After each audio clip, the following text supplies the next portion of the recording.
I pay for that air conditioner. I want to go and enjoy it. As summer scorches the country, tips on how to stay safe in the heat. You have exercise, you have nutrition, but social interaction is key. The unique way this car show is helping people with Alzheimer's, and the Surgeon General's dire warning about social media.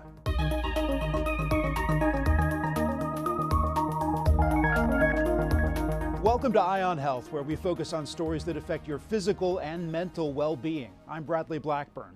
We start with the summer swelter. Emergency rooms are expecting high numbers of patients with heat-related illnesses this summer. Stephanie Stahl reports from Philadelphia, where the city already declared its first heat health emergency of the year. It's nice to have areas like this where we can cool down and get the kids outside, but keep them cool. Doctors say heat dangers add up after consecutive days of this sizzle. Health issues can start with heat cramps, then get more serious with heat exhaustion, and heat stroke can be deadly. Symptoms can vary, but the signs of heat exhaustion are dizziness, fatigue, cramps, and a rapid pulse. With heat stroke, people will get confused, they may start vomiting, and could stop sweating. We're prepared to manage that. There's all sorts of things that we can do to both hydrate patients as well as manage their core temperature by cooling them, either with intravenous cooled fluids, or we have other ways of doing that as well. Dr. William Gray with Mainline Health says the emergency department is ready for the expected increase in patients with heat-related illnesses, with children and the elderly being at higher risk. Best thing I can tell you, don't come outside. Lou Joyner says he's getting his errands done early. I want to just go back inside. I pay for that air conditioner. I want to go and enjoy it. And for people who have to work in the heat like Jim Carberry, best to pace yourself and stay hydrated. Do what you got to do, make people happy in the summer heat. Good thing, because Jim has the all-important job of delivering ice cream. Stephanie Stahl, CBS News, Philadelphia.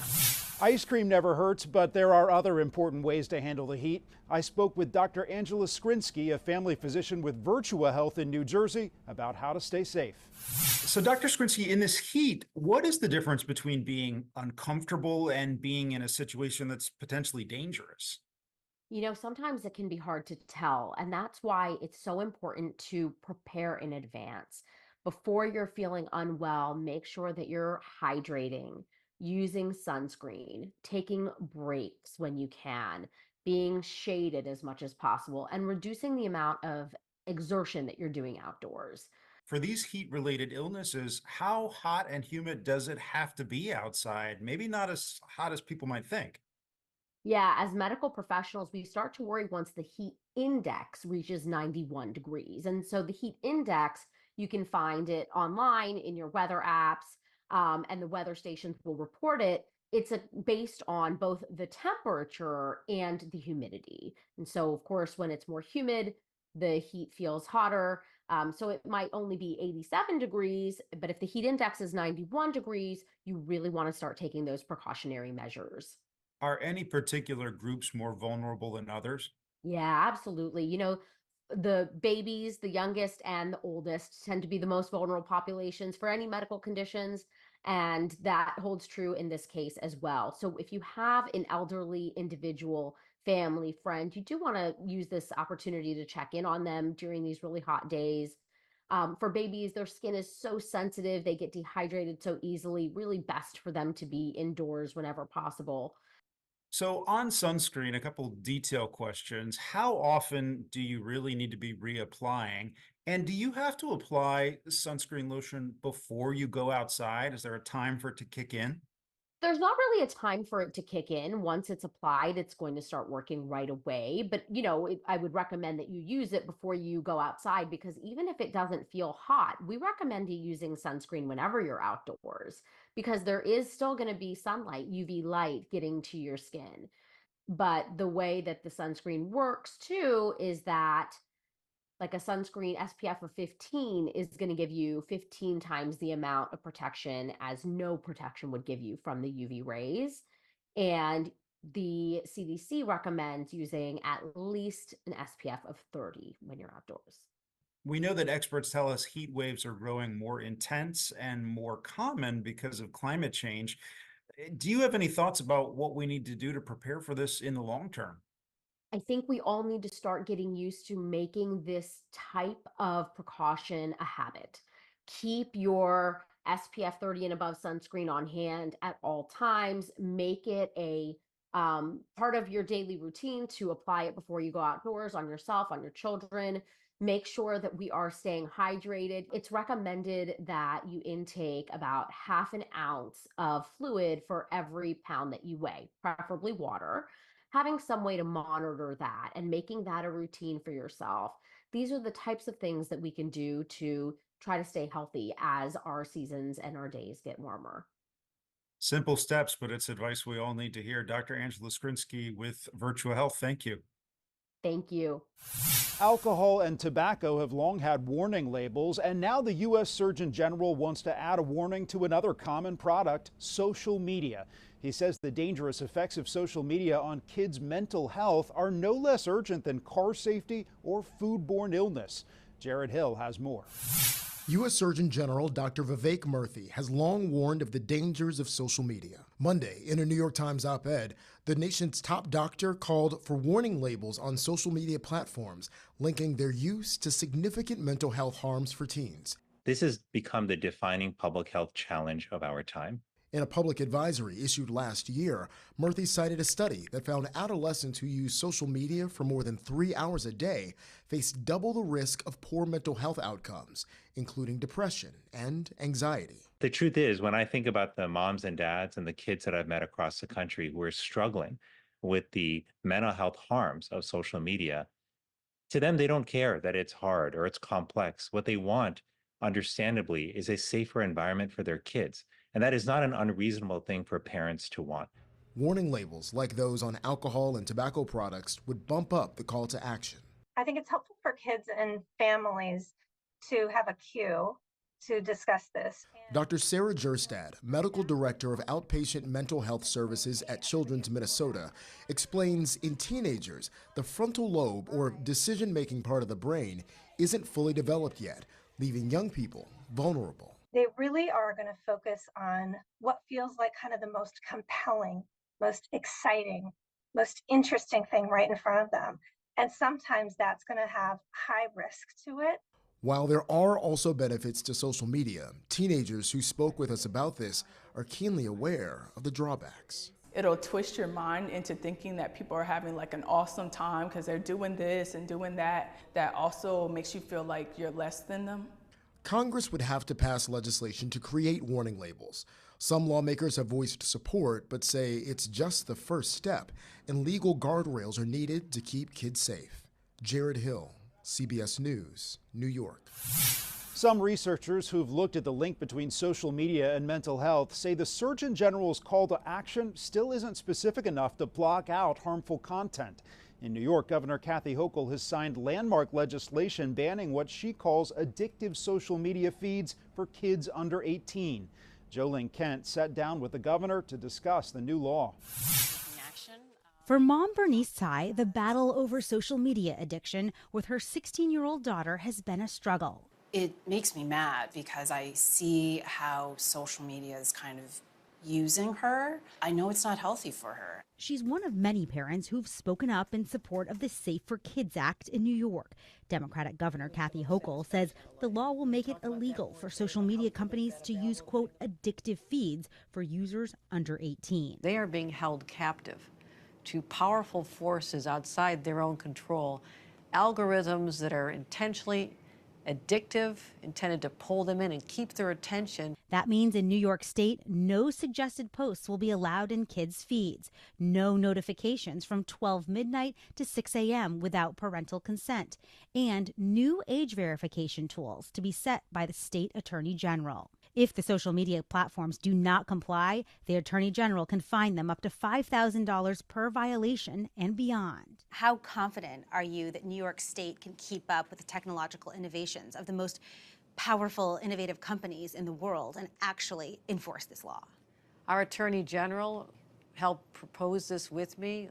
The first start is to just change the law, put the companies on notice. NetChoice, which represents Meta and Google, among other major tech companies, says the New York law will violate the First Amendment and censor free speech online. The Attorney General will be responsible for enforcement, and they can enforce at will. That's a decision that should be left up to parents, not government and not Silicon Valley. Meta, the parent company of Facebook and Instagram, said while it does not agree with every aspect of these bills, it does support legislation requiring app stores to obtain parental approval to download apps. TikTok declined to comment. Jolene Kent, CBS News, New York. Cases of tick-borne illnesses are increasing. Experts say no matter where you live, ticks can pose a risk, and it's important you take precautions. Dr. Celine Gounder went on the hunt with a group helping researchers better understand diseases from ticks. Here in the Chaparral Wildlife Management Area in South Texas, there's a hidden danger: ticks. Ticks embed themselves in your skin. These hunters are part of a unique collaboration with Baylor University and the Texas Parks and Wildlife Department. Every deer's got ticks on it. Checking the animals they catch for ticks and then sending them to be tested for infections. We worked with the hunter population because we thought they could be at high risk. And in doing that, we realized they were exposed to all kinds of bugs. Sarah Gunter is the program's director.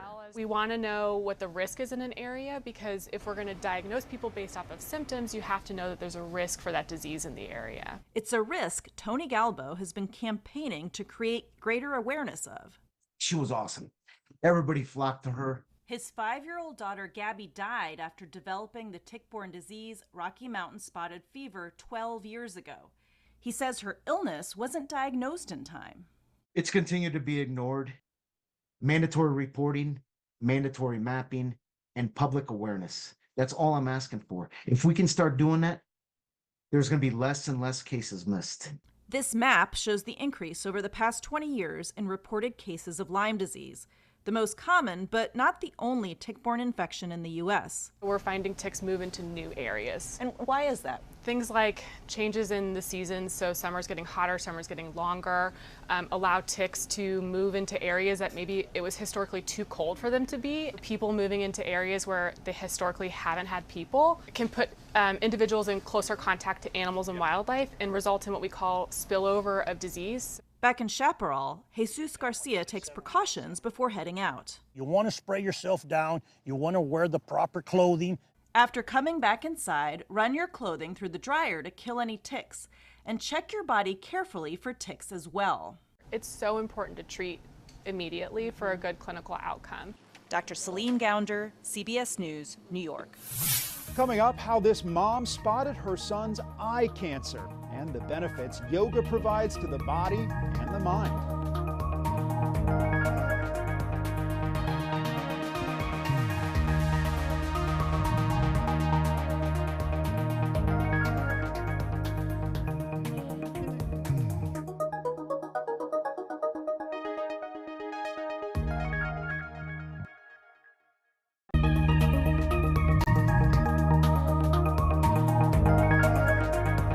Welcome back. A 4-year-old boy from London survived an extremely rare form of eye cancer. Now his mother is urging parents to look for the symptoms of the disease, including one she first spotted through a baby monitor. Barry Caffrey with our partners at the BBC shows us more. What else do you have? Meet Junior, 4 years old and lucky to be alive after surviving an extremely rare form of cancer called retinoblastoma, or more commonly known as cancer of the eye. He was diagnosed last year and the cancer was so advanced that he had to have his eye removed. Last year we stayed at my sister's house for the weekend and we went out, and then at night time we were checking on them on their night camera, and the night camera picked up one eye normal and one eye was black, so you couldn't see it. And I thought, oh, maybe it's just the lighting, so we left it. It got to about June the next month, and then he started getting a squint and his eye started wandering off. One night he was sleeping and I thought I'd just lift it and have a look, and I shined a light in it and he didn't even wake up and it was just completely white.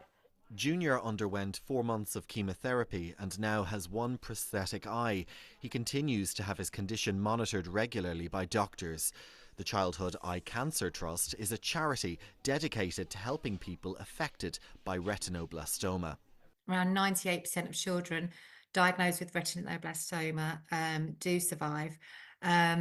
But unfortunately, many of them, like Junior, will lose an eye as part of their treatment. In recognition of Junior's efforts and bravery, he's been given an award by the Childhood Eye Cancer Trust. Courtney has this advice for any parent with concerns about their child's eye. Don't take no for an answer. If we would have taken no for an answer, we'd still be here now, and it could have been a lot worse. Barry Caffrey, BBC London. More than 1 in 10 Americans suffer from tinnitus, a persistent ringing in the ears. A recently approved FDA treatment is showing some great success in rewiring the brain to make the issue less intrusive. The two signals from two different stimulation, the tongue stimulation as well as the hearing, to rewire the brain and teach not to pay attention. Both high and low-pitched tones are played from headphones while electrodes are attached to the tongue.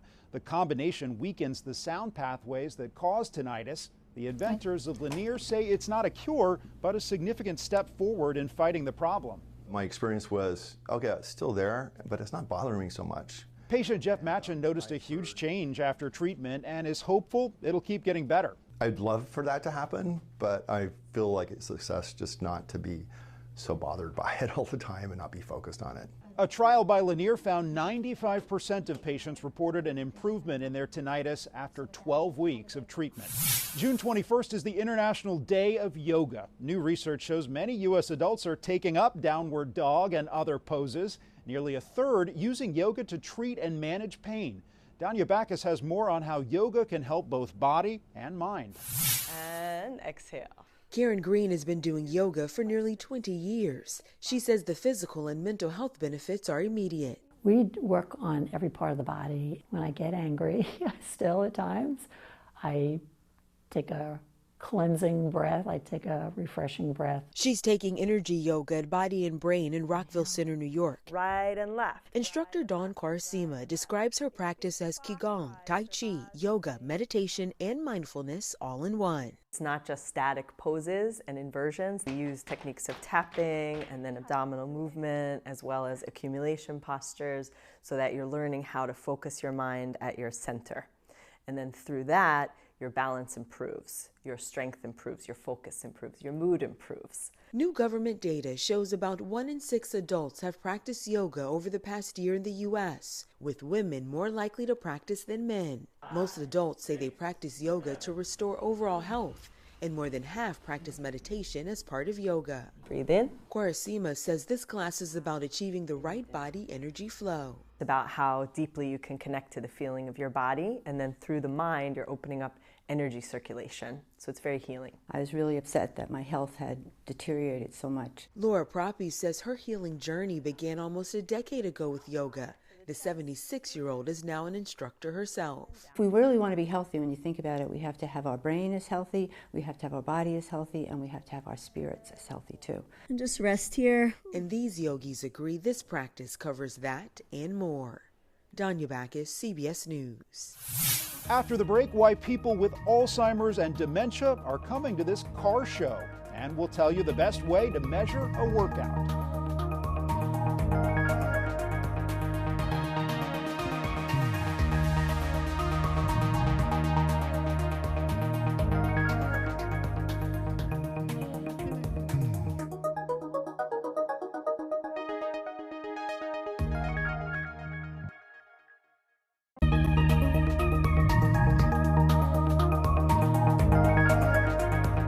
Welcome back. Finding the best way to exercise varies from person to person. Some say count steps, while others rely on time. Jeff Wagner has details on how to keep track. Counting on the clock or with each stride. I always, like I said, try to get 10K steps in a day. 2 forms of tracking, ultimately with the same goal. Regardless if it's time or steps, I think everyone should be doing it. Zach Quaderer is a personal trainer. What is a better measurement for exercise? Would it be time spent or steps? It's dependent person to person. And I think the overarching thing that I try to get across is let's just get out and move a little bit. U.S. guidelines suggest adults get at least 150 minutes of moderate to vigorous physical activity per week. But with the advent of wearable step tracking technology in recent years, researchers wanted to compare which was best. I do look at it usually at the end of the night when I'm looking at how much I moved for the day. A study had thousands of women in their early 60s count their steps for 4 years, while others tracked time, followed by annual health checkups.